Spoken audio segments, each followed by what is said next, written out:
everybody, and welcome to this week's episode of the NathanGraves Show with me, your host, Nathan Graves. And we're gonna go a little bit old school here today, because I have with me one half of Darkside Incorporated, who create Yu-Gi-Oh! GX Bridge. It's xthedarkone. How are we old school? We've been It's old school. best school. It's old school in terms of me, since interviewing another abridger. Yeah. This is true. Going for the abridging style, like it's nothing, like it's no tomorrow. And it's another special episode because you're officially the first English guest on the Nathan Graves Show. Fucking yeah!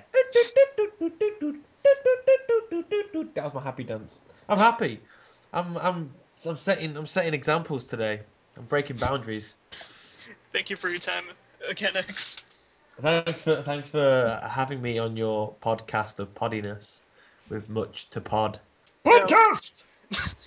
Now, some people might not know who you are since this gets posted on YouTube and on screwtack.com. So why don't you explain who you are a little bit?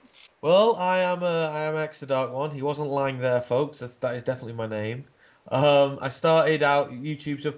YouTube, I just started like with random weird live videos and other crap, and then I started doing abridging with Shady Vox as part of Darkside Incorporated with Yu-Gi-Oh! GX, the abridged series.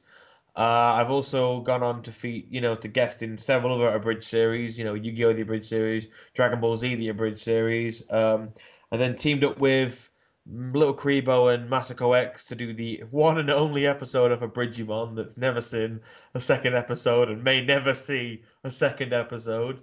We'll see how that turns out. I'm currently working on my own abridged series, which is going to be Full Metal Alchemist Brotherhood. I'm also working on another abridged series with Masako X, being Rosario plus Vampire, abridged. I've also started doing Let's Plays on my YouTube channel, Dark One Studios. At the moment, the most popular one, or the only one I'm doing, is my Banjo Kazooie Let's Plays, or X Plays as they're being called. And every Wednesday, I've become a new regular member of the podcast Wachow. So that's pretty much me in a little X shell. Now, how did you meet Shady Vox, and what made you guys decide to do an abridged series? I actually met Shady Vox at a local Yu-Gi-Oh club that we have here in Blackpool. There's a shop here in Blackpool. It's not open anymore, but it's now a Subway, if you believe that. A shop called Twisted, and every night at like 9 o'clock at night, they'd lock the doors, and you could stay behind at night, and it would go on to like 11 o'clock at night. A load of guys, no kids, not young kids anyway, but like no shitty young kids, but like teenagers sort of thing, stay until like sometimes till 12 o'clock. Anyway, we met there playing Yu-Gi-Oh every night, and it's me and my mates would watch Little Kribo's Yu-Gi-Oh the abridged series, and we were like sitting around playing Yu-Gi-Oh, and we were like quoting it, saying some of the quotes, and Shady was like overhearing us as he was trying to hanging out with our group, and he was like, What's that you all on about?" I was like, "Oh, it's Yu-Gi-Oh! The abridged series. You should give it a try. You should watch it. Just YouTube search Little Kribo and you'll find it." It's like, all right, well. Next week he came back and he was quoting every other line and finishing every quote we were saying.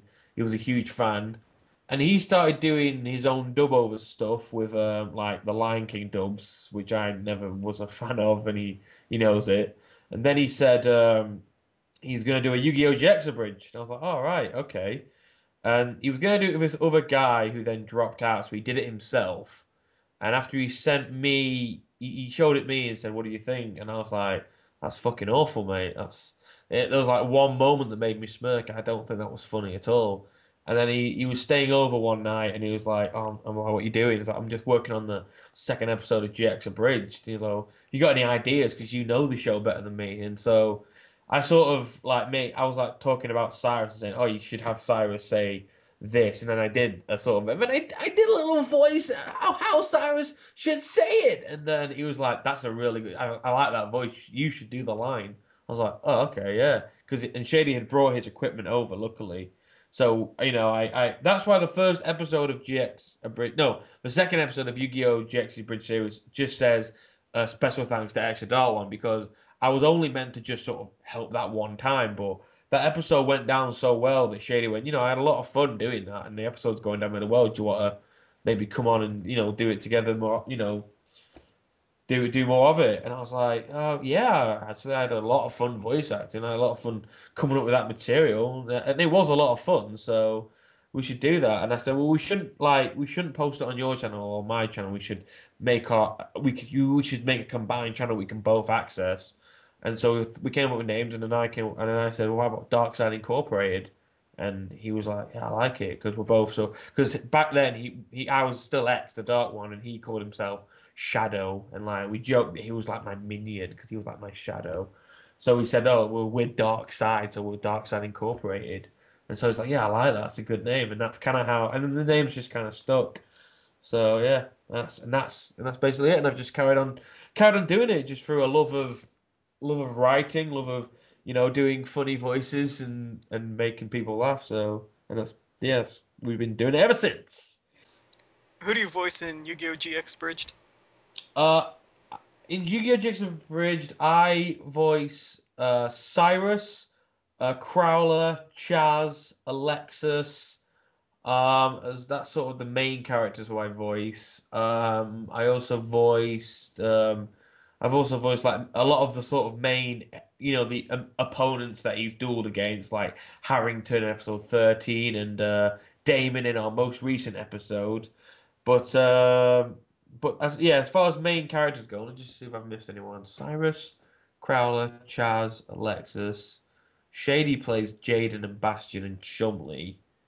So yeah, as far as main characters go. That's who I play, and as well as many extras and other characters as they come along. Who is your favorite character to voice, and who's the hardest character to do? My favorite character to voice has got to be Crowler because I don't know what it is about his voice, but every time I talk like this, it just makes me laugh, and I don't know why. He just seems to me he just seems to have the funniest voice.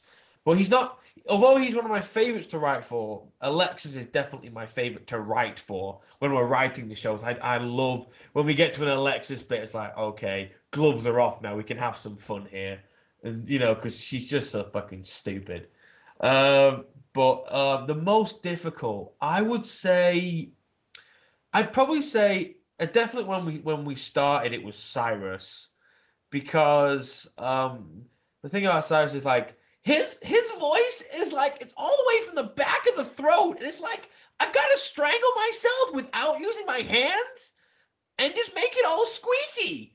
Um, I can, when I first started doing it, and you can actually tell in like the early episodes that it's very strained, that voice. But I can now I've done it more often. I can do it for long periods of time, but it still becomes a strain if I overdo it. But yeah, Cyrus is probably the most difficult to not necessarily to do anymore, but definitely the most difficult to maintain for long periods of time because that's the one that's from the furthest back of my throat, and it's basically like I'm just squeezing my neck and making that voice happen. So yeah, it's Cyrus. How do you and Chidi come up with your jokes? Um, it's more about the situation, I suppose. Like we watch the episode as we write it, and we're like, if we see something, and I don't know, we just kind of one of us will say something, and if the other reacts, then it's an all right idea. If one of us says something, then the other one counters with something, and then the other one counters with something, and then we just start throwing back and forth this one idea. That's a good joke, and that's what goes in. A good example would be in episode 15 when with when Jaden goes, "I want strawberries." That whole joke is based on the fact that in that actual scene, when you watch it in the dub version, he sounded so wooden. And when we first heard that in the dub scene, it made us both start laughing. I was like, that is a shit read of that word. I was like, we should keep that bit as it is. And every time he says strawberry, it should be like that, just as wooden and as hollow as it's said like that. It's like every time, so it can be as hyped up, but as soon as he gets to strawberry, and we both laughed at that idea and that kind of, and then like I say, that's how that joke developed because we just sort of we will say it to one of us will come up with something, and then if it just gets absorbed, then it's an okay idea. But the best jokes are the ones that we will say to the other, and then it'll bounce back between us, and then we'll go, "That's a good idea," because we kept that up and talked about that for like 10 minutes. Let's have that in. So that's probably how we do that. What's your favorite joke in the series? Oh, it's a good one. I really, I don't know if it's one joke, but I think one of my favorite scenes at the moment, definitely one of my favorite scenes, has got to be at the end of episode 13, where with the back and forth from Alexis and Jaden. Just the one that's after the credit. I don't know why. I love that sort of back and forth, fast reaction sort of thing. It's like sort of the old kind of Morecambe and Wise kind of back and forth comedy that I love to bits. But as far as a single joke, again, it's going back to episode 13. Would be when Harrington he plays a card and Jaden goes pass. And, I don't know why. As far as I think I would say that was a single joke. So yeah, I would say that was my single favorite joke of the series so far. Definitely. Now, still along the lines of abridging, you mentioned earlier that you teamed up with Masako and Little Creedable to make a Bridgimon. Mm-hmm. Now, And and Shady, of course. What I want to know is, what made you guys decide to start a Bridgimon? Well, we'd recently befriended Martin, and then through Martin we met Masako on Skype, and then we were all going to this convention here in the UK called Alcon. And it was the first time we'd met. It's the first time Shady and I had met Martin and Masako. Actually, no, tell a lie. It was Shady's second time meeting Martin, but it was my first time meeting Martin and Masako together. And we just sort of we just really hit it off from the word go. I mean, Martin and Masako are definitely two of my bestest friends now, and I love them both to bits. And we were just round a table talking to each other, and we were like, yeah, just sort of we noticed how well we got on and how well jokes knocked around the four of us. We just said, why don't we do a little abridged, a little special while we're all here. And Shady kind of made that suggestion. We all looked at each other going, yeah, what should we abridge though? And Shady's like, well, I actually brought my season collection of Digimon because I do believe um, Shady actually wanted to. He actually when he was first starting abridging, he wanted to abridge Digimon first before GX abridged, but he couldn't get a hold of any Digimon footage, so he went with GX. And so he had Digimon. He had like a season one box set, and he went, "I've got this.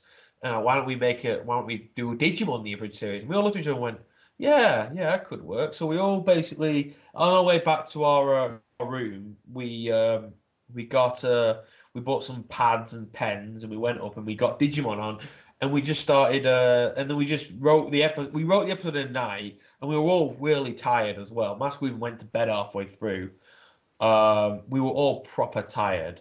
So, I always felt that maybe a Bridgemon wasn't the best we could have done because like one of us, went to bed with that time, and the other three, we were knackered and we weren't really sort of on the ball. And yet it's become really popular. So I'd love to think what we could do if we got together again and did it another time when we all had a one idea that Shady was having for Bridgerton episode 2 was to write it, to all get drunk and then to write the ideas when we're drunk. And then when we woke up the next day, whatever ideas we wrote down being drunk, that was it. That would be what we did. But I'm not sure that would work, mainly because myself and Masco don't really drink that often. And Masco doesn't drink at all. So I don't think that would be a good idea. But I definitely would like to get together with those three again. Actually, we were talking about not only getting the four of us back together at Alcon, but also getting another abridger, another UK abridger, Falero, who does No Metal Alchemist. We were gonna get him involved, and all five of us were gonna sort of pitch in ideas and maybe write a bridge him on episode 2, so that could be in the works. But yeah, that's pretty much it. Basically, we met at Alcon 2 years ago, and we just got together. We had Digimon available and decided let's do it, and we came up with the name. There's actually pictures on Facebook somewhere of us coming up with the name Abridgimon, like as we're walking back to the convention. So, and that's kind of the history of it, really. And again, you mentioned earlier you're going to be doing Rosario plus Vampire with Masako. That's right. Yes. What made you guys decide to do an abridged series together, and let alone Rosario Vampire? Well, Masako, yeah, Masako, because Masako, ever since finishing Kempfer and finishing his Naruto the Abridged movie 2, he kind of put up a vote about. He said, what would you guys want me to abridge next? And Rosario plus Vampire won the vote, and he got in touch with me and said, "Listen, X, I put up a vote for what new abridged series to do, and Rosario plus Vampires won." And I was like, "Oh, okay, yeah, that's pretty cool." It was like, I mean, I've never watched it, so I mean, I've watched a couple of episodes now, but then I hadn't seen it at all. And he said, "Yeah, and I was wondering if you wanted to join me and write it with, and we could write it together and voice it together." I was like, "Really?" He was like, "Yeah." I was like, "Oh, wicked." So so that he basically just asked me. He said he wanted me to write to join him and write the show together, and we've actually already written episode 1, and a lot of the clips have already done. It's coming along really quickly. Actually, I just got to send my lines to Masako. But I was actually down, in Bognor Regis, which is, seeing my girlfriend a couple of weeks ago, and I went to his house, which is near Bognor, and we spent like 2 hours together with my girlfriend, and we all three of us sort of chipped in ideas and wrote this script together, and it's worked out, and so we've written the script of episode 1, and that's basically what it is. It came down to a vote that won, and Masako just came up and asked me. He said, "Listen, I want you to help me write this show," and already we've got like Takahata 101 really wanted to be involved with this. Masako was telling me he really wants to be involved because he's a big fan of the Rosario plus Vampire. And I do believe he is going to be in episode 1. I've seen the script, and yeah, he's in episode 1. So, look forward to that.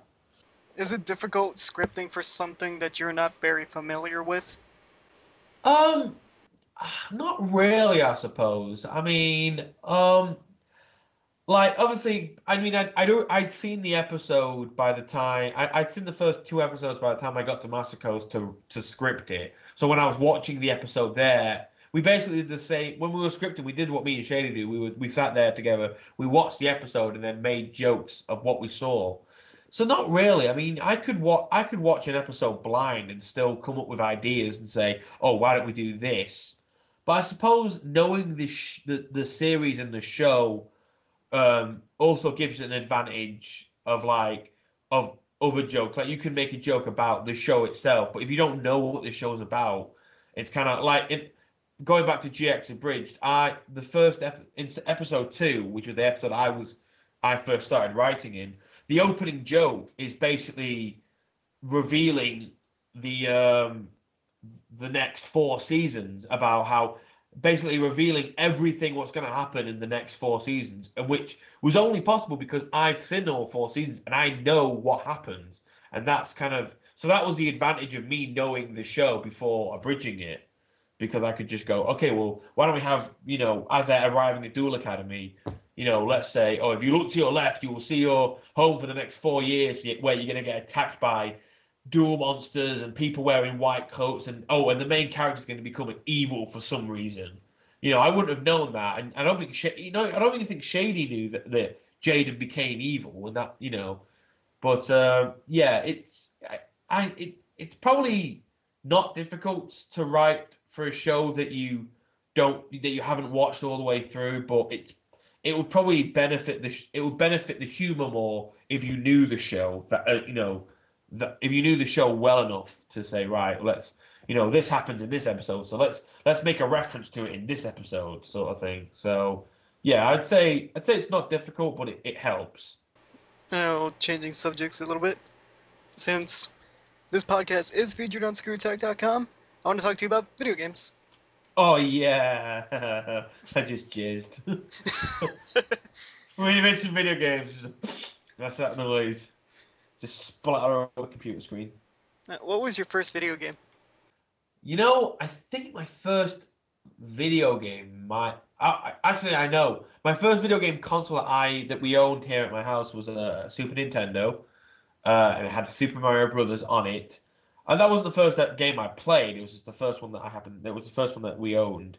I mean, yeah, and I had a friend up the road who played, who had a Sega, so who had a Genesis.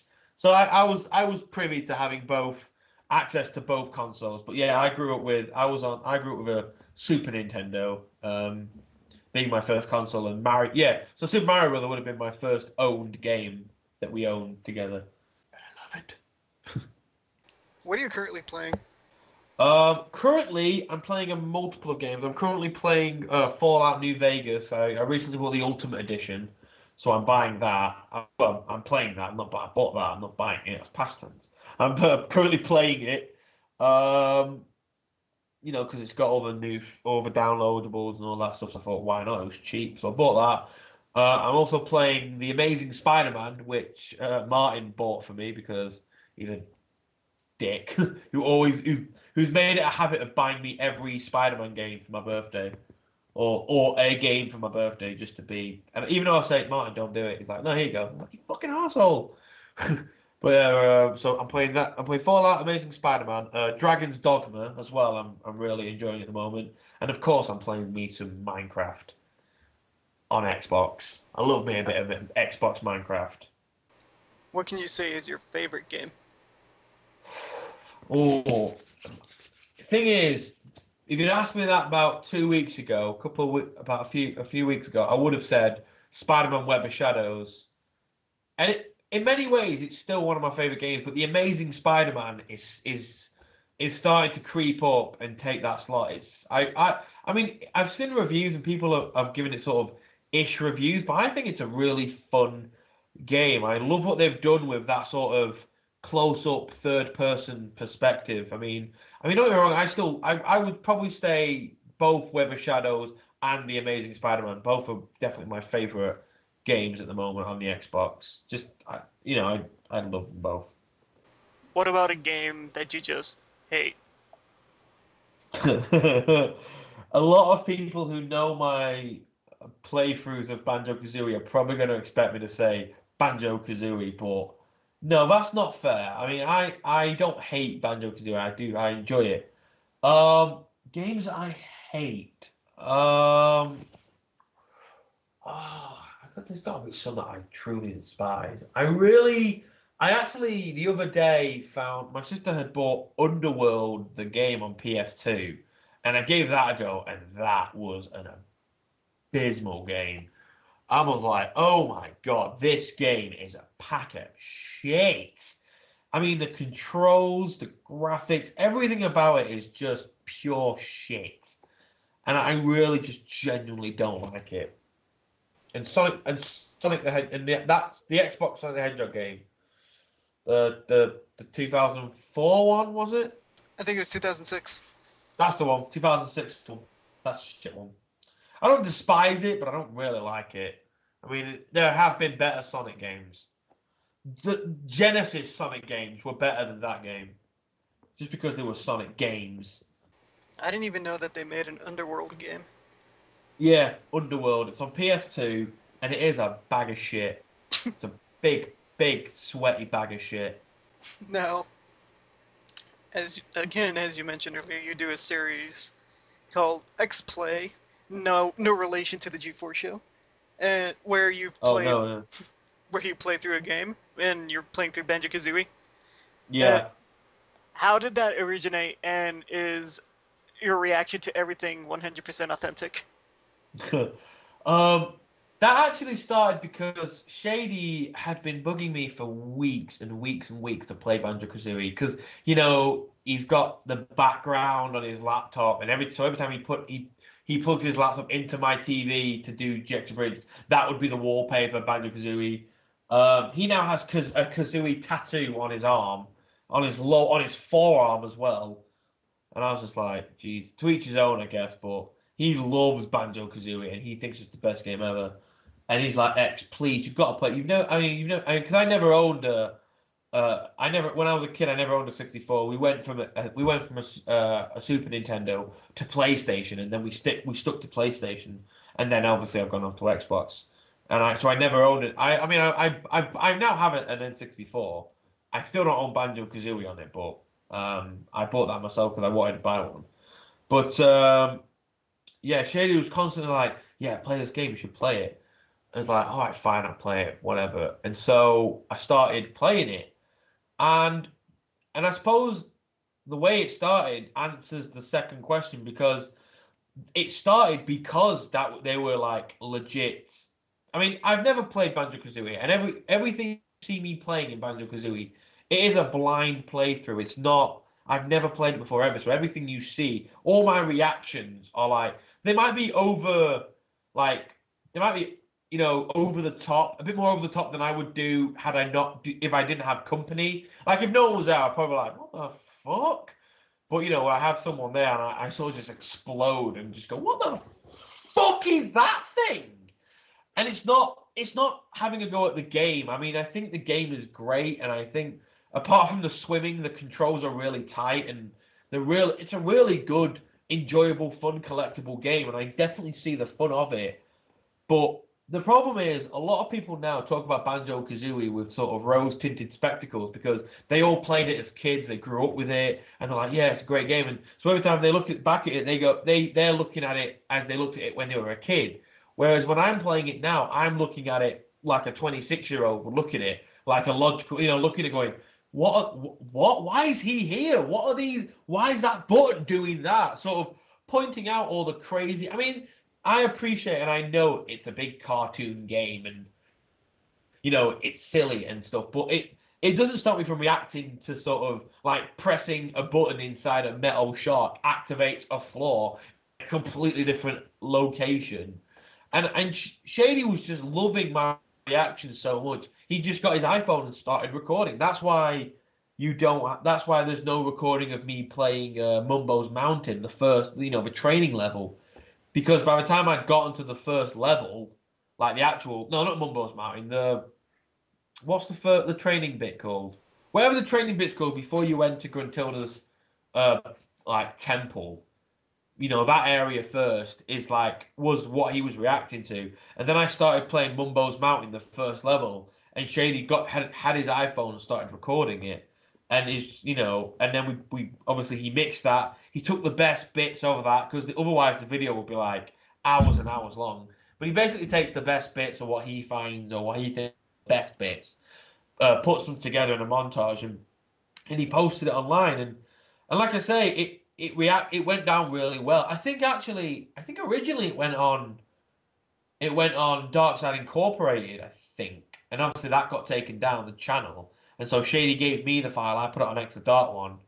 Oh no, tell a lie. You gave me the channel. You gave me the video. I put it on xthedarkone, and then my Extra One channel got taken down, and so I now post it on my new channel and people just loved it so much. We showed Martin it during our charity 24-hour charity broadcast for Dan Green, and he was in stitches at it. And then we made part two and we posted that. And again, Martin, it's got a huge sort of following, and Martin loves them to bit. He watches all of them, and most of the popularity from the Banjo Kazooie videos have been because Martin goes on and favorites and likes them, and people go, "Oh, what's Martin favorited?" and they go on and watch it. So, but yeah, it's basically they are legit reactions. I mean, I'm genuinely surprised when I see something for the first time. That's why I tried not to read comments now because people are like posting things about certain levels, like, oh, this level, oh, he better not do this level because he's gonna really get freaked out. I'm like, well, I'm not gonna read comments now until I finish the games. But yeah, that's why it started because Shady was loving my reaction so much. He started recording it on his iPhone. So that's basically how it started. And yes, they are legit reactions. Can we expect X plays on different games? You can actually. The Banjo-Kazooie Let's Plays are gonna carry on. Are gonna be done in the same way they've always been done with Shady's iPhone recording it. But future Let's Plays, yes, I've actually purchased a capture card and I've got and I've hooked it all up. In fact, I've actually posted a test capture video on my YouTube channel of basically showing off my Minecraft world, and I've already recorded two more videos of Let's Plays. The first one being my first Let's Play, which is Portal 1. I actually put up a vote on Twitter about what game people would want to see, and Portals 1 and 2 won the vote. And I've played and completed Portal 1 and recorded that. So that'll be being posted. I'm just waiting for I'm trying to get a legitimate sort of intro title card thing done to sort of open the episode with, and then I'll mix the episode and post it. Another video I've done is of Falero's Minecraft world, which I really should mix and get posted up. Really, I should get onto that. But yeah, definitely going to be future X plays in the future, from future time, future, Future? all the future. All of the future? I might even get back to the future and play it in the future. Now, are there any games that are going to be released later this year that you're looking forward to? I am looking forward to the Deadpool game. I heard about that recently. Um, I'm not sure I've not seen much of it, but it looks like it's going to be a sort of fun, wacky, crazy game. Definitely looking forward to Assassin's Creed 3 and Resident Evil 6. In fact, as soon as I finish this podcast, I'm going to download my demo from that I got with Dragon's Dogma because I'm an idiot. I haven't actually downloaded it yet. But yeah, Resident Evil 6, um, Assassin's Creed 3. I'll probably do Let's Plays of one of those two games when it gets released. But they're probably the two games I'm looking forward to the most. Followed by Halo 4, I suppose. I mean, I'm not a massive Halo follower, but they're good first person shooters. So, but yeah, so far it's just them two I'm really looking forward to at the moment. Now, going on to another subject, which isn't exactly video games, but it's still gaming nonetheless. It's something Okay. we both love. Yu-Gi-Oh? Yu-Gi-Oh! I love Yu-Gi-Oh! I Uh, do. how long have you been playing Yu-Gi-Oh?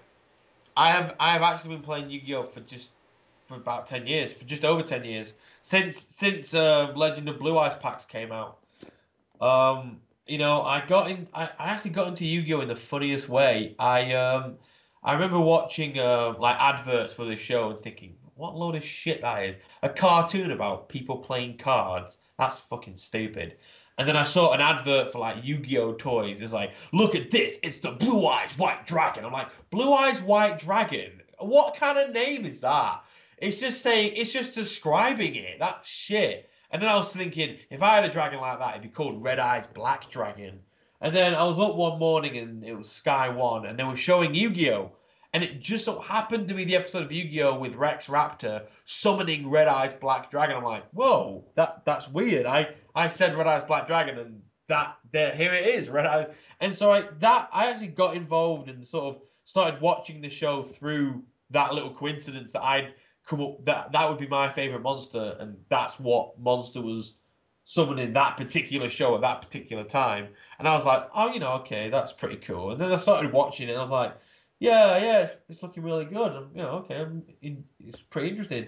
And then I was at my local comic, gaming shop, and I noticed that they'd had starter decks, Yugi deck and the Kaiba deck. I'm like, oh wow, there's actually the card game is out now as well. That's fucking ace. And I'm not gonna lie, it's thanks to Yu. It's probably thanks to Yu-Gi-Oh! I'm broke as fuck now because I actually had a lot of money back then, through like shares and stuff, and I'd sold my shares and I had quite a bit of money, and I spent so much of it on Yu-Gi-Oh! Cards. I don't even remember, but I can't lie that much because if I hadn't started playing the game, I wouldn't have gone to the Yu-Gi-Oh club. If I hadn't gone to the Yu-Gi-Oh club, I wouldn't have met Shady. We wouldn't have started bridging. We wouldn't have met Martin, and I wouldn't be here right now. I owe a great deal of my happiness in my life, how it is right now, to playing Yu-Gi-Oh. So I really think, for it show that the show always advertised, always talks about friendship and how it's the most important thing, and it really has done that for me. I've gotten so many friends and made so many friends through Yu-Gi-Oh, and it's a fantastic game, and I don't play it as much right now as I do, but that's only because I can't really afford to right now. I mean, I've got my girlfriend moving to Blackpool in a few months even, and then after that we're looking to move out and get our own place. So I really can't be spending my money on Yu-Gi-Oh as much as I'd like to. But yeah, I mean, I still go to the clubs when I can, and I'll still trade with people when I can, and I'll still have duels on like Duel Network and with my friends when I take my decks with. I mean, if I go somewhere like to a convention, I'll still take my Yu-Gi-Oh decks in case I meet someone who wants a duel. But yeah, I wish I could play and spend as much money on it as I used to, but I just can't anymore. But I love Yu-Gi-Oh, and I love it, and I'm sorry that that whole rant came from a simple question of how long have you been playing, but it's because I've been playing that long. It's a great part of it's a great reason for half the stuff in my life. So I love it. Gay. No, I'm just kidding. Fuck you, man! I'll do you right now, you punk ass bitch. Uh, What kind of deck do you currently run? Oh, I run many decks. One of my favorite things about Yu-Gi-Oh is building decks. I build. I mean, I could get my dual network account up right now and read off all my decks if you'd like. In fact, would you like that? Would you Go, like me to read off? Do you want it? Okay, let me get it go up. ahead. In real life, in real life, I mainly run dragon decks. My main deck is my dark dragon deck because I love dragons. I'm ex the dark one, so I made a deck that's dark dragon themed. I mean, there's obviously the odd non-dark dragon in there, like but they're mainly dark dragons, and it's that is definitely my main deck. I also have a light dragon deck and a yin yang dragon deck, which is the light and dark dragon deck. Um, but yeah, mainly dragon decks. I also have a D hero deck that I do against a friend with, and a spaceship deck. And I've made these are real life decks that I have, and these are nothing compared to decks. And I've obviously had to break some down because I've either needed the cards for trades or whatnot. But yeah, I've made a lot of decks on doing that because it's just connected. But yeah, my main theme, my main specialty I would definitely say is a dragon duelist, and I fucking love dragons, man. I fucking love them. I'm like, fucking love them, man. Okay, you ready for this? Lay it on me. Okay, we have alternative dragons, alternative heroes, basic dragons, beast, blue eyes deck, Crowler deck, crystal beast deck, cute girl deck, cyber dragon deck, cyber dark dragon deck, dark blade deck, dark dragon deck, dark scorpion deck, dark world deck, dog deck, door deck, Egyptian deck, element hero deck, evolve deck, exodia deck, fortune lady deck, a fucking X deck, a clown deck, Gaia deck, a Power Ranger deck, a god deck, a hero specialist deck, a heretic deck, a Horus deck, a Pokemon deck that isn't really finished, don't count that. Ice Dragons, Infernity deck, Jack Atlas deck, a Jet Iron deck, a Jinzo deck, a Kaiba deck, a Koikimeru deck, a Light Dragon deck, a Machina Rage deck, Malefic deck, a Mirror deck, a Musician deck, a Ninja deck, a D Hero deck, a photon deck, a pointless deck apparently, a pot deck, a deck about with pot of avarice and all, a rabbit deck, a reactor deck, a red eyes deck, revolution deck, royalty deck, sacred beast deck, samurai deck, scrap deck, sexy girl deck, Signa dragons deck, spaceship deck, spell counter deck, no spell counter deck, spellcaster deck, spirit deck, stardust dragon deck, Swordsman deck 2.0, Cyrus deck, TG deck, LV deck, Token deck, True God deck, True XYZ deck, Verse deck, Watt deck, Wheat Dragon deck, Worms deck, Yin Yang deck, and Yugi deck. Holy shit. I know, I made all these decks on Dual Network, and some of them are incomplete, but the majority of them are like decks that I make and play with for fun. What's your favorite card of all time? Definitely Horus the Black Flame Dragon because this is gonna sound like lame and corny or whatever, But like, just like in the show, I bought a pack of Soul of a Duelist at HMV when it first came out. I was like, oh, whoa, new pack, and I got it. And the card I pulled from this first pack of Soul of a Duelist was an ultimate rare Horus the Black Flame Dragon level 6. And I looked at this card, and I don't know, I just felt a sort of a loving connection to this card. Like, yeah, I don't know, I just felt a weird connection to this card. Like, I should have had this card. I was meant to get it. And I kept like losing it and I kept finding it again. I was like, this card just seems to want to be with me. So I then went on a mission to find all the Horuses in Ultimate Rare, first edition, and I've built a deck around it. And that's probably my favorite main-ish deck that I've sort of retired now, which is my Horus deck. But yeah, Horus the Black Flame Dragon is definitely my favorite all-round monster. And I don't know why. I've always, kind of like with the show, always felt this sort of strange connection to this one card. And I don't know if anyone else has that. I mean, it might. I'm probably just weird and think that, but I hope other people have that connection as well. But and I did that. So yeah, Horus the Black Flame Dragon is awesome. As we see in Yu-Gi-Oh! Has evolved greatly since adding on with synchros and recently Xyz. Mm. What are your opinions on synchros and XE monsters, and do you particularly care for them or not? Um, I when they first came out, I'm kind of like, oh, why are they changing the game? But I will only really use synchros or exceeds if they suit the kind of deck I'm building. Sort of thing like if I'm having a dragon deck, I will only use dragon synchros and dragon exceeds. And I suppose, I mean, you can argue that synchros and exceeds have sort of broken the game, but I thought that I thought the game was starting to get broken when like the Cyber Dragons and the Monarchs came out. So as these new cards and new style of playing have come out, I kind of adjusted and rolled with the punches. It's harder to. I mean, like for example, I have a Heretic deck and I have a Ninja deck in real life, and so obviously their main cards really are X's. So I will use X's for those cards, and like Dark Dragon deck, if there's an for my Dark Dragon deck, I have Queen Dragoon, who's a Dark Dragon Exceed who works Dragon. So obviously she's gone into that deck, and she's rank 4, which is perfect because this deck, uses a lot of level 4 monsters. So I'll only use synchros and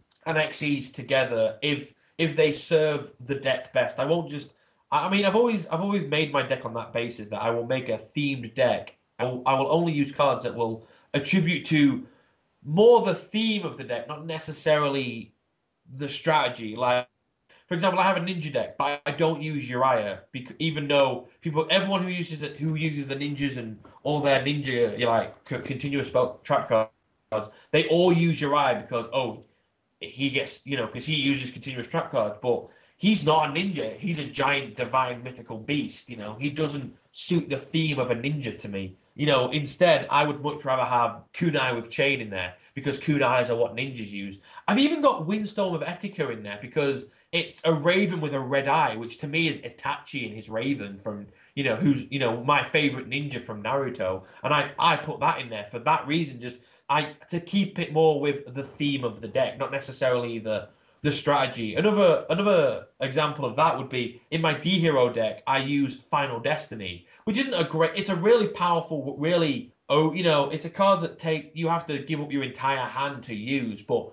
I use it because it's Final Destiny and it's a really powerful card if used correctly. So yeah, as far as synchros and exceeds, I will use them if they benefit the theme of the deck that I'm making for that uh at that time. So yeah, but as far as they go, I mean, my girlfriend hates exceeds.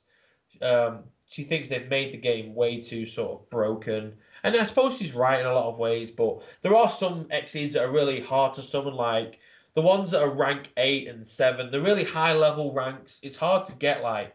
Maybe I mean it takes a bit more thinking and planning to get high level ranked monsters out to get high rank exceeds out, but like the lower ranks are easy to get out, and they're the ones that sort of piss me off a bit. But yeah, it's more of a roll with the punches kind of thing for me.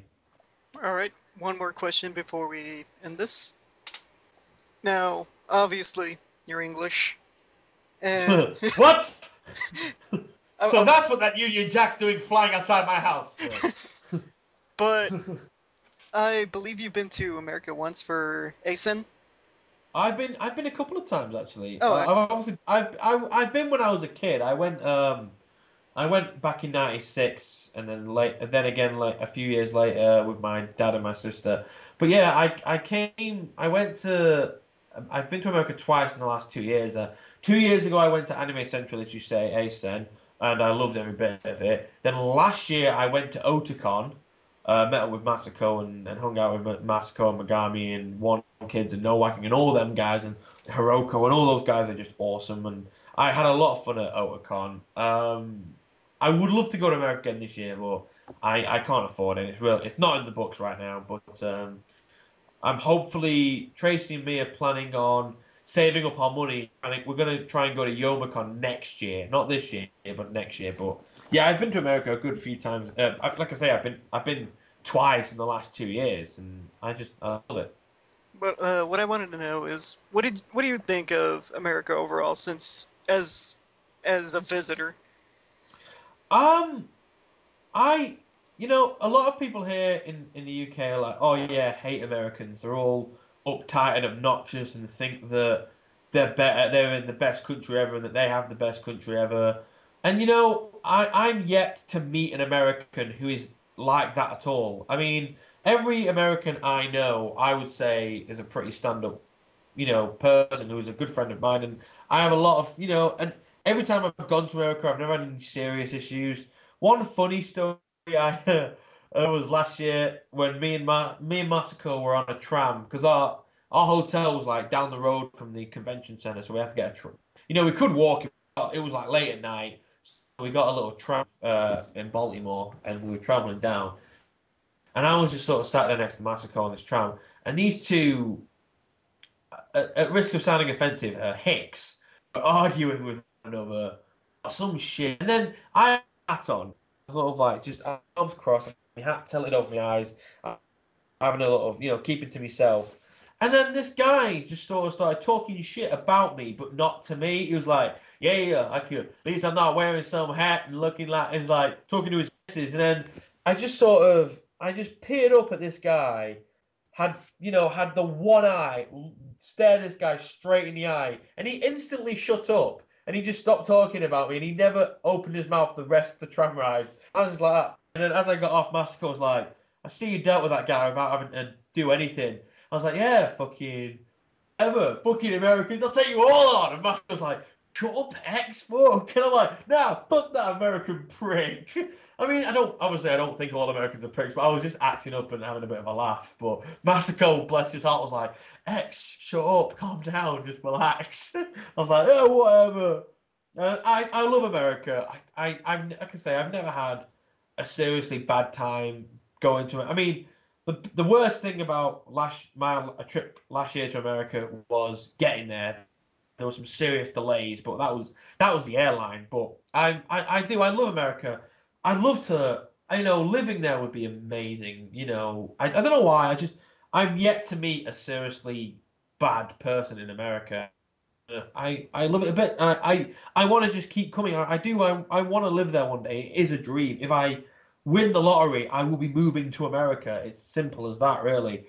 It's just one of those places that I could just go and keep visiting forever because there's so much to see and do, especially conventions. All the best conventions are in. I mean, Alcon is a fantastic convention. I would definitely say Alcon, the UK convention here, is definitely still my favorite convention. But just going to a convention of sheer scale, you've got to go to America, and you just meet so many characters at American conventions, so many crazy people, and so many great cosplays as well. But yeah, I could honestly rant on for a million years about America. Just yeah, I would love to be in America and be there more often and see all my American friends more often and talk to them and stuff. But yeah, I as a visitor, I love it. You guys introduced Reese's to my life, and I love you for that. I just I was coming home from America last year, and I was in the airport and I saw Reese's. I was like, Reese's, eh? I was like, I've heard of this. I've heard of this from like Family Guy and stuff. I'll give it a try or whatever. And I had it, and I was like, oh my God, this is nectar. Oh. And then as I went from Baltimore to New York, and I spent the rest of my money buying Reese's. I was like, oh my God, yes, Reese's. Oh yes. And now they've finally started doing Reese's here in England, and I'm like, yes. The only thing I would say I don't like about America, this is going to be a weird thing, but I don't like your Coke as much as I like our Coke, which sounds really weird, but American Coke has more that you guys use fructose syrup in yours, whereas we use pure sugar in ours. And I don't know why, but I prefer. I think it's just because I've grown up with our kind of cola. But that was my only issue when I go to America is that drinking that cola. I mainly drink Mountain Dew when I go to America because it's my preferred drink. At that, another complaint is you fuckers don't get Iron Brew, and for that you can all go and fucking die. You guys can go and suck shit and die. You don't get Iron Brew, you fucking assholes. You bastards. That would probably be why, if I did move to America, I would have to have Iron Brew shipped over to my location. I would have to because I love Iron Brew. It's my favorite drink, and you can't get it in any other country apart from this one. I mean, I think some shops in America do it, but I'm not gonna go looking for a special shop that gets Iron Brew in.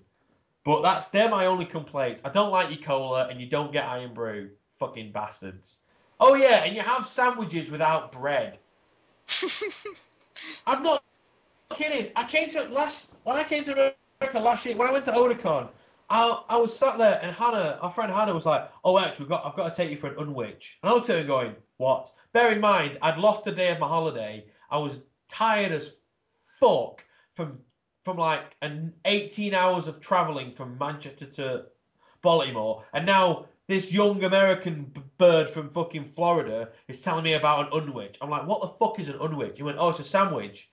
Right? But what's special? Why is it an unwich then? Because it hasn't got bread. And you know what? When I heard a sandwich without bread, I don't know if it was just the America or being tired, but I kicked off. And again, this was on that same tram.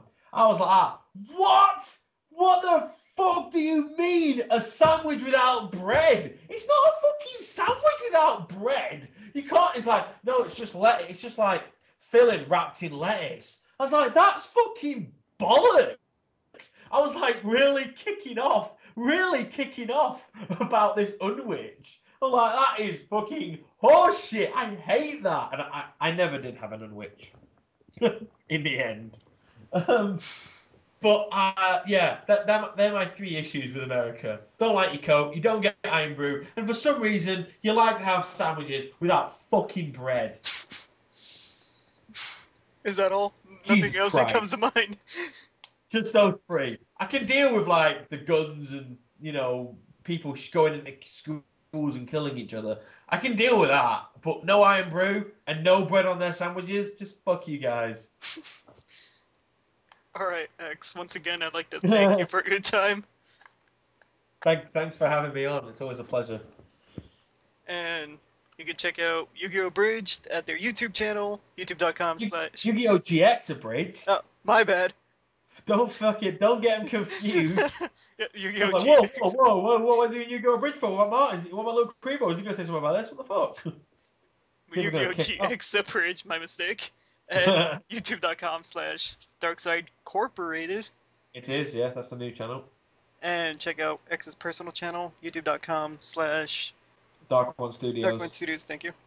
And follow him on Twitter at xthedarkone. And follow me on Twitter at NathanGraves989 so that you can find out who the next guest is going to be on the Nathan Graves Show. And hooray! And subscribe to me here on YouTube. And subscribe to me also on ScrewTech. And the link below will be the RSS feed for this podcast so that you can download it and take it on the go with you. Yes, and you can listen to me rant about America wherever you are in the world. And that'll do it for this week's episode. I gotta say my catchphrase. that'll do it this week for the Nathan Graves Show. And again, a big shout out to xthedarkone for being my guest. Hello. And join me next week with my next guest. Who's it gonna be? You always just have to wait and see. Oh, tease. Anyway, to everybody watching on YouTube and to all the G ones watching on ScrewTech, this is Nathan Graves 99 signing off. Bye.